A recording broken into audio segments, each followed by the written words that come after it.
अच्छा बच्चों, ये बताओ तुम लोग फ्रूट्स तो खाते होगे। मैं तो खाती हूँ, मुझे तो बहुत पसंद है फ्रूट्स। तो जब हम बहुत सारे फ्रूट्स खाते हैं तो बहुत सारे फ्रूट्स के टेस्ट अलग अलग होते हैं। कभी ऐसा सोचा है आपने कि अलग होते हैं?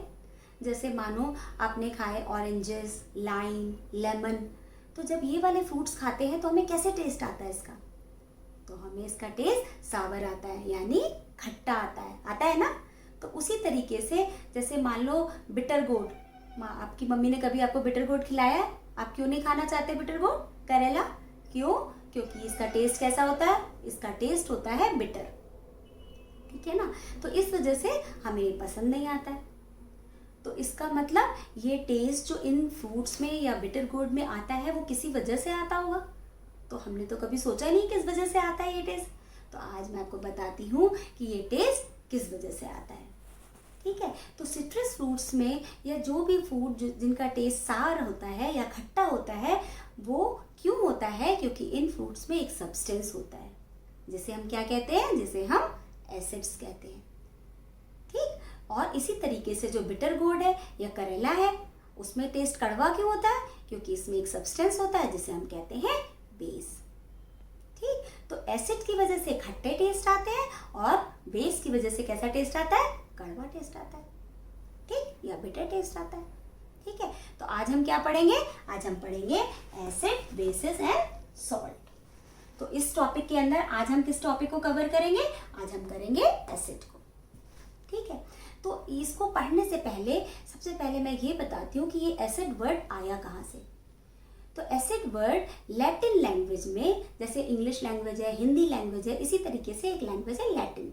तो लैटिन लैंग्वेज में एक वर्ड था असेर, ठीक है। तो उससे ये वर्ड निकाला गया एसिड। इसी तरह से बहुत लोग कहते हैं कि एसिडस भी वर्ड था, उससे भी एसिड निकाला गया वर्ड। तो असेर या एसिडस, इन दोनों वर्ड से एसिड का वर्ड निकाला गया, ठीक है। अब हम इसको जानेंगे। सबसे पहले इसकी डेफिनेशन कि एसिड होता क्या है, ठीक है। तो acid is a substance which reacts with a base to form a salt and water. तो एसिड क्या सब्सटेंस है? जब वो बेस से रिएक्ट करता है तो वो क्या बनाता है? वो सॉल्ट बनाता है और वाटर बनाता है। तो यहाँ पे ये एसिड की डेफिनेशन हमें समझ में आ गई कि वो सब्सटेंस जो बेस से मिलके सॉल्ट या वाटर बनाएगा उसे हम एसिड कहेंगे। और क्या हमने पढ़ा कि सिट्रस फ्रूट्स में जो भी खट्टापन होता है, जो भी सावर टेस्ट होता है, वो किसकी वजह से होता है? वो एसिड की वजह से होता है। तो वो सब्सटेंस उन फ्रूट्स में होता है जिसे हम एसिड कहते हैं, ठीक है। अब हम इसके बाद क्या पढ़ेंगे? अब हम इसके बाद पढ़ेंगे टाइप्स ऑफ एसिड्स। अब एसिड से होते कितने टाइप्स के ये जानेंगे। तो ये कितने टाइप्स के होते हैं? ये 2 टाइप्स के होते हैं। फर्स्ट ऑर्गेनिक एसिड या नेचुरल एसिड भी से कहते हैं, और सेकेंड मिनरल एसिड्स। तो कौन कौन से 2 हो गए? ऑर्गेनिक एसिड्स या नेचुरल एसिड्स, और दूसरा मिनरल एसिड्स। तो सबसे पहले हम जानेंगे ऑर्गेनिक एसिड्स के बारे में या नेचुरल एसिड। अब इन्हें ऑर्गेनिक एसिड या नेचुरल एसिड क्यों कहते हैं? यहाँ पे क्वेश्चन आता है। तो इसको इसलिए ऑर्गेनिक एसिड को नेचुरल एसिड इसलिए कहते हैं क्योंकि ये नेचुरली कहाँ मिलता है? प्लांट्स और एनिमल्स में मिलता है ये, इसलिए इसको नेचुरल एसिड कहते हैं, है ना। तो ऑर्गेनिक एसिड कहाँ मिलता है? प्लांट्स और एनिमल्स में। अब इसके क्या टाइप्स हैं ये जानते हैं। सबसे पहले क्या है? Acetic acid, formic acid, citric acid, lactic acid, tartaric acid, ascorbic acid, oxalic acid और मैलिक एसिड। तो ये कुछ टाइप्स हैं ऑर्गेनिक एसिड्स के, ठीक है। तो ऑर्गेनिक एसिड में फर्स्ट क्या है? Acetic acid. अब हम ये जानेंगे कि एसिटिक एसिड कहाँ मिलता है। तो एसिटिक एसिड विनेगर में मिलता है। आपके सबके घर में विनेगर तो होता ही होगा, है ना। विनेगर में जो खट्टापन आता है, बहुत लोगों ने विनेगर खाया भी है जब हम होटल में जाते हैं और वहाँ पर विनेगर के अंदर अनियन मिलता है, प्याज मिलता है जिसे हम खाते हैं, पिकल के साथ रखा रहता है। तो वो विनेगर, उस विनेगर के अंदर क्या होता है? उस विनेगर के अंदर एसिटिक एसिड होता है, ठीक है। अब ऐसे ही फॉर्मिक एसिड। अब ये फॉर्मिक एसिड कहाँ होता है? सबको ही बचपन में या कभी ना कभी चींटी ने तो जरूर काटा होगा, काटा है ना। और जब चींटी काटती है तो कितनी तेज हाथ में जलन होती है, बहुत तेज से जलन होती है, लगता है ओ क्या हो गया, है ना। तो वो क्यों होता है? क्योंकि एंट की स्टिंग में क्या होता है? Formic acid. क्या होता है, फॉर्मिक एसिड। और जब वो हमें काटती है तो उसका जो फॉर्मिक एसिड होता है वो हमारे स्किन पे चला जाता है और इसकी वजह से हमारी स्किन बहुत जलने लगती है। ठीक, तो इस फॉर्मिक एसिड की वजह से हमारी स्किन में जलन होती है, तो इसे हम क्या कहते हैं, ये क्या है, फॉर्मिक एसिड। ठीक, तो एसिटिक एसिड कहाँ पाया गया, विनेगर में। फॉर्मिक एसिड कहाँ पाया गया, एंट के स्टिंग में। अब थर्ड है सिट्रिक एसिड, जिसके बारे में मैंने बताया था। सिट्रिक एसिड कहाँ पाया जाता है, सिट्रस फ्रूट्स में। सिट्रस फ्रूट मतलब सिट्रिक एसिड, सी से सिट्रिक एसिड, सी से सिट्रस फ्रूट। तो सिट्रस फ्रूट्स में क्या पाया जाता है, सिट्रिक एसिड, जिसकी वजह से ये सावर होते हैं, जैसे ऑरेंजेस, लाइम, लेमन, जैसे मैंने पहले बताया। तो अगर आपसे पूछा जाए कि इन फ्रूट्स में क्या होता है, कौन सा एसिड होता है, आपको तो पता है कि एसिड है, लेकिन अगर आपसे कोई क्वेश्चन पूछे कि इनमें कौन सा एसिड होता है सिट्रस फ्रूट्स में, तो आप फट से बताओगे सिट्रिक एसिड होता है। क्लियर। अब हम आगे लेंस लैक्टिक एसिड। ठीक, तो लैक्टिक एसिड किस में होता है, लैक्टिक एसिड होता है कर्ड में, या कर्ड में होता है, और सावर मिल्क में होता है। और आप लोग सब लोग पिज्जा तो खाते ही हैं, तो पिज्जा के ऊपर क्या होता है, पिज्जा के ऊपर चीज होती है, तो उस चीज में भी लैक्टिक एसिड होता है। तो जितने भी मिल्क प्रोडक्ट ऐसे होते हैं उनमें जनरली क्या पाया जाता है, लैक्टिक एसिड पाया जाता है। ठीक है, अब नेक्स्ट हम किस पे आ गए, नेक्स्ट आ गए टार्टरिक एसिड।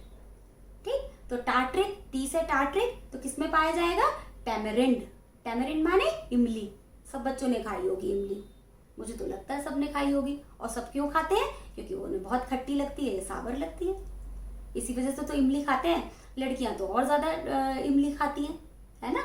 तो वो किस वजह से, क्योंकि उसमें क्या होता है, टार्टरिक एसिड, इसकी वजह से वो बहुत खट्टी होती है, टैमरिंड। ठीक, तो टार्टरिक एसिड कहाँ पाया गया, आपके टैमरिंड में या इमली में। ठीक, अब आ गए नेक्स्ट हम लोग एस्कॉर्बिक एसिड। तो एस्कॉर्बिक एसिड किस में होता है, एस्कॉर्बिक एसिड आंवला में होता है ना, जिसे गूसबेरी भी कहते हैं। और किस में होता है, सिट्रस फ्रूट्स में होता है। यहाँ पे हम आंवला हम लोग बहुत खाते हैं, तो आंवला में क्या होगा, एस्कॉर्बिक एसिड होगा। ठीक, अब नेक्स्ट किस में आ गए, ऑक्सैलिक एसिड। तो ऑक्सैलिक एसिड किस में होता है, ऑक्सैलिक एसिड होता है स्पिनच में। स्पिनच यानी पालक, है ना, जो ग्रीन कलर का पालक होता है उसके अंदर कौन सा एसिड होता है, उसके अंदर ऑक्सैलिक एसिड होता है। और लास्ट में क्या है, मैलिक एसिड। मैलिक एसिड किस में होता है, apples.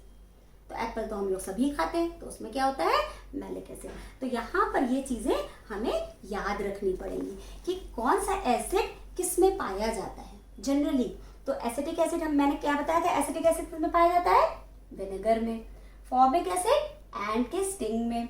Citric acid citrus fruits में, जैसे लाइम, ऑरेंज, लेमन।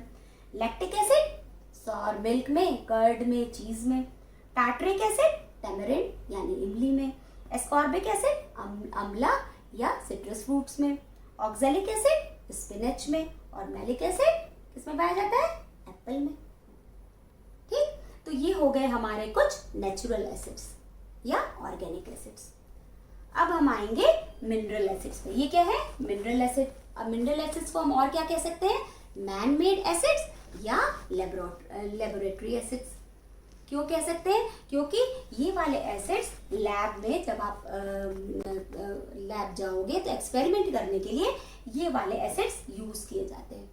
तो ये कौन सा एसिड्स है, हाइड्रोक्लोरिक एसिड या HCl, सल्फ्यूरिक एसिड या H2SO4, नाइट्रिक एसिड और HNO3। ये कुछ एग्जांपल्स हैं मिनरल एसिड्स के, है ना, कुछ एग्जांपल्स हैं ये मिनरल एसिड्स के।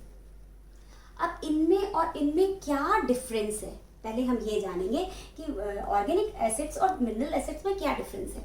तो ऑर्गेनिक एसिड्स जो होते हैं वो वीक एसिड्स होते हैं, और जो मिनरल एसिड्स होते हैं वो स्ट्रॉन्ग एसिड्स होते हैं।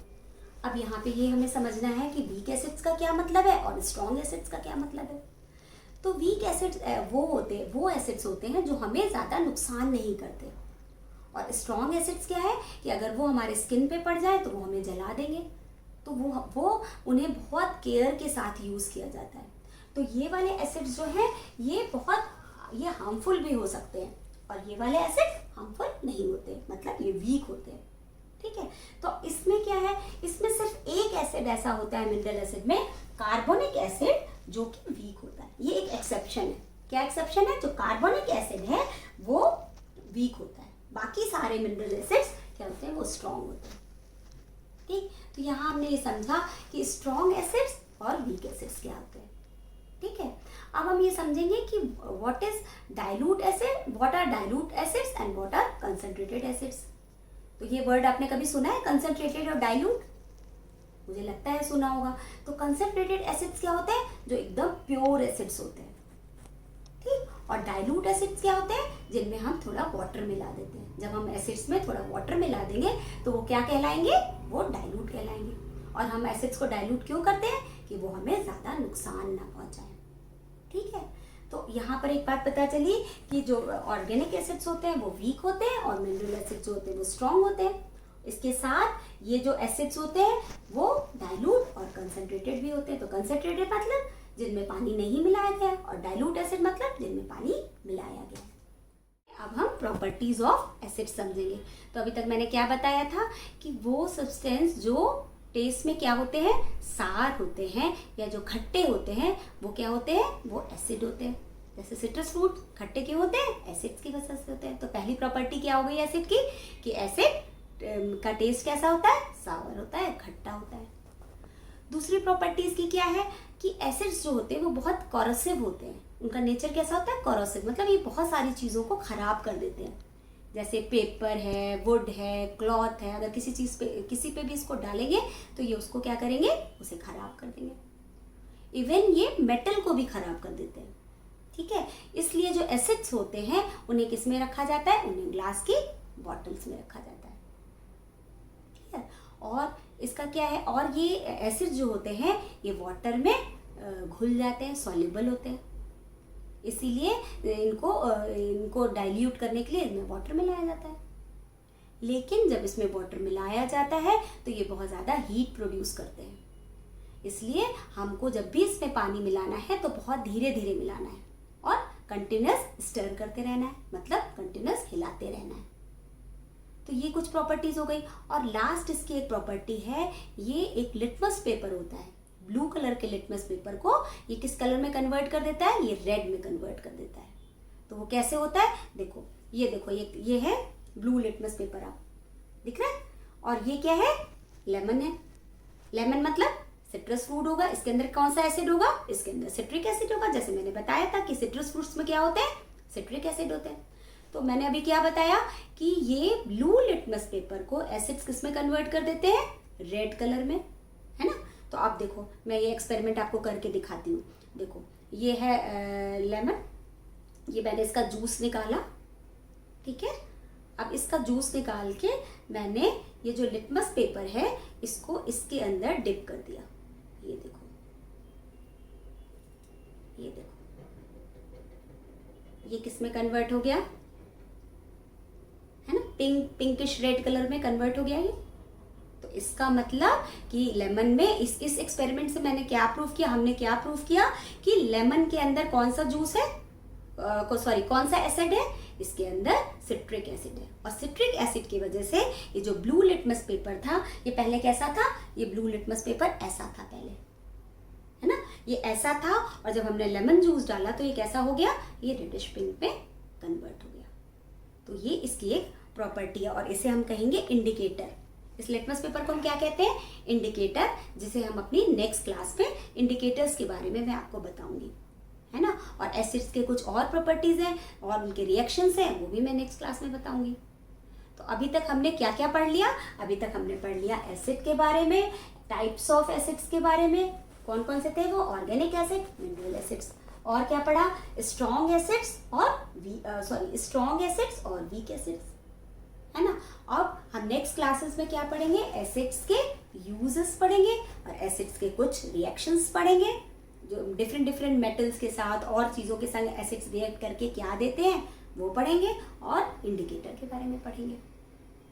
अब मुझे लगता है कि इस क्लास में आपको सब कुछ अच्छे से समझ में आ गया है। और अगर फिर भी नहीं समझ में आया हो तो आप कमेंट बॉक्स में जाके मुझसे क्वेश्चन पूछ सकते हैं।